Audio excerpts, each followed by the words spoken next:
Bayer, you're probably asked me through our question and answer YouTube session this time why I'm wearing my Hawaiian shirt. It's wintertime in Calgary, and I'm thinking about warm weather and probably even warmer in Mongolia. So next time I show up in the new year to Mongolia, I'm going to bring you a Hawaiian shirt. It'll give you a little feeling that warmer weather is on the way. Let's start with some of our current topics today on Mongolia. So one of the first ones, we're going to talk about more current events. You have a couple things that are happening. One is you did a recent YouTube on Real Mongolia about the Russians and all the young men coming from Russia to escape the draft issues. And you had a chance in one of your previous videos to interview Sergei, the crazy Russian, on his YouTube channel. So it'd be great to give an update. I think the last time I was in Ulaanbaatar there, I think there was 7,000 Russians had actually moved to the city under temporary visas to see if they can get through the winter and see what happens here in the next 4 or 5 months of this conflict. So that'd be great to give an update on that one. Will, thank you so much for your questions, and I can't wait to see you again in January and receive my Hawaiian shirt. It is minus 25 degrees Celsius in Ulaanbaatar. To be honest, I wish I was in Hawaii right now. So let's start with your questions. About a month ago, I interviewed Sergei from the Crazy Russian Sergei channel, who is now in South Korea, by the way. And he is one of thousands of Russians who came to Mongolia after Vladimir Putin announced his partial mobilization plan on 21st of September. After that announcement, suddenly thousands of Russians, mostly young men, started to pour into our country to avoid military call-up. Mongolians have a fairly positive attitude towards Russians because of our history. Between 1924 and 1989, Mongolia was a socialist country and the Soviet Union's satellite state. So naturally, we had a very close relationship during that time, both culturally and economically. An entire generation of Mongolians studied in Soviet Russia and grew up reading Russian novels and watching Russian movies. We even had a dedicated Russian district in our capital city. It's not really that surprising to see Russians in our country. So at first, we didn't think much about it. And then, we started to see Russians on the street all the time. And that's when I realized that something was going on. But because of our long and close relationship with Russia, most Mongolian people reacted positively to this, which can be seen from my street interview called "What Do Mongolians Think of Russians?" It's not uncommon to call the Russians as our brothers in Mongolia, and the number of people coming from Russia gradually decreased over time. Right now, there are not as many Russians in Mongolia as before. I think most of them moved to another countries like Vietnam, Thailand, Malaysia, and South Korea, like Crazy Russian Sergei. Basically, the situation has changed a little bit, but no one knows what will happen in the future. I recently read that in next January or February, there will be another military call-up in Russia, so let's see what will happen. But no matter what happens, the famous Mongolian hospitality will never change. More pertinent one that came just before I left, 2 days before I left UB, in the last few months, the new Chinggis Khaan Museum opened. And I had an opportunity to go through in about 2 hours. Now, I know you did, and I'd like to hear your impressions and tell everybody else from a Mongolian point of view what you thought of the museum. Now, we know there's over 10,000 artifacts. Number of displays are phenomenal in there on 9 stories. But unfortunately, I found out that I couldn't photo or a video in that museum. I had to do a review on the YouTube channel about my first impressions. So I'm hoping that you may have some more input because it was a great museum to go through. Yeah. If I was Mongolian, I feel very proud to have that museum and the way that they depicted the Mongolian Empire. And I'd like to hear your thoughts on that one too.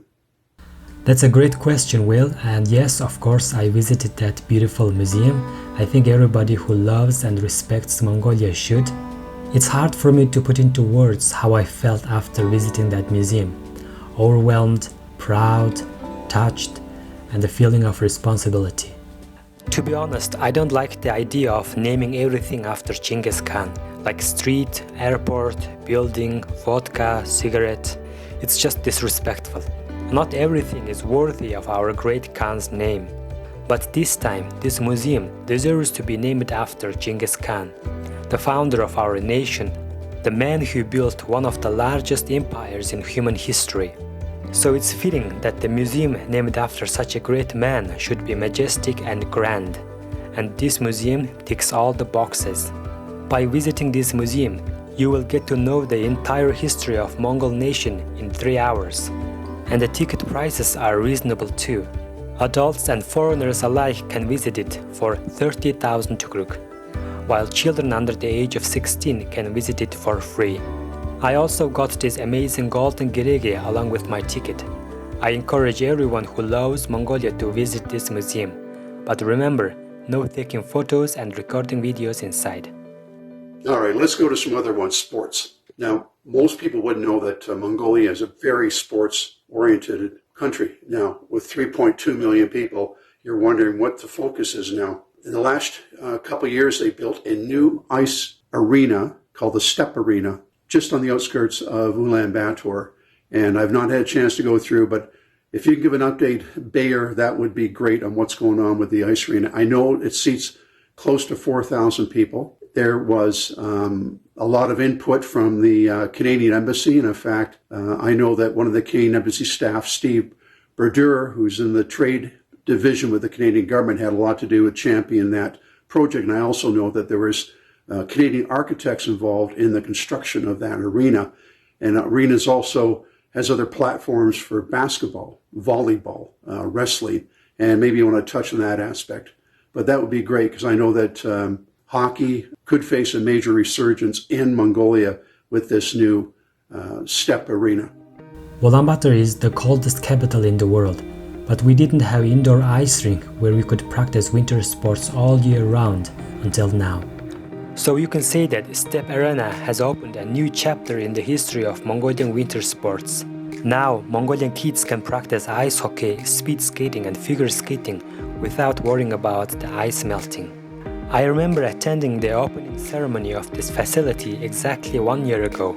Everyone was happy and smiling, especially parents who grew up dreaming of skating in such indoor ice rink in their childhood. They were happy because now their children will be able to fulfill their unfulfilled dreams. The dream of winning a gold medal at the Winter Olympics. I was very happy to witness such an important event in the history of Mongolian sports. In addition to winter sports competitions, many other events are being organized here, such as wedding, graduation ceremony, conference and celebrations. I actually watched this year's Champions League final in this arena last May. It was truly an unforgettable experience. But my team Liverpool lost the final. So the Steppe Arena LLC is doing very well, and I'm sure that one day an international winter sports event will be held in my country. Oh, also on top of your mind, I know recently is that with the world soccer football that's going on in Qatar right now is you're pretty close to that, and so if you want to give an update, I know that Canada hasn't been into a world-class tournament since 1986. It's probably a big deal for a lot of the soccer football fans. And also one thing I want you to help me on here is, what do we call it? Soccer, football, what do Mongolians refer to it as? Maybe a nice little discussion to have about how do they refer to the game. Talk about maybe one of the other ones you want to refer to, basketball. I found that basketball is a huge interest of sport in Mongolia. And I'd met one of the former basketball stars of Mongolia on a plane trip, and he was 7.2, 7.3 in length and tall man, and I know he's involved in the sports ministry in Mongolia. But if you want to give a kind of a background of what's going on with basketball in Mongolia. Now let's talk about sports, which is my favorite topic, and my favorite sport is football. I'm sorry, Will, we call it football here, just like the 90% of the world's population. We call it Hulpumbuk, which literally means football. I'm really happy that your soccer national team made it to the Qatar World Cup finals. I know one player from your national team, Alphonso Davies, who currently plays for Bayern Munich, a talented young guy. We Mongolians love all kinds of sports. Ice hockey, football, boxing and chess were the most popular sports here during the Soviet time. Now people are more interested in MMA, esports and basketball. But because of our culture and tradition, Wrestling sports are always the most favorite ones here, especially judo. In the last Summer Olympics in Tokyo, we won 4 medals, 3 of which were in the sport of judo. So you can see that why this sport is so popular in my country. The man you met on the plane is Mr. Sharafjamts, one of the most popular athletes in Mongolia. He is 7 foot tall and he used to play for Harlem Globetrotters, an American basketball team in the early 2000s. And now his son, Inhingot, plays for the Dayton Flyers of the NCAA First Division. He is 20 years old, so it's safe to say that future of Mongolian basketball looks really bright. And you also asked me about Mongolia's merchant fleets. Apparently, Mongolia has one of the largest flagged merchant fleets in the world. I didn't know that, probably because Mongolia is a landlocked country. Our capital Ulaanbaatar is located more than 1,300 kilometers from the ocean. So why do we have fleets? Basically, in 2003, this guy, then Mongolia's president, decided to establish the Mongolian Ship Registry to allow random merchant ships to sail under Mongolian flag. It's called Flag of Convenience.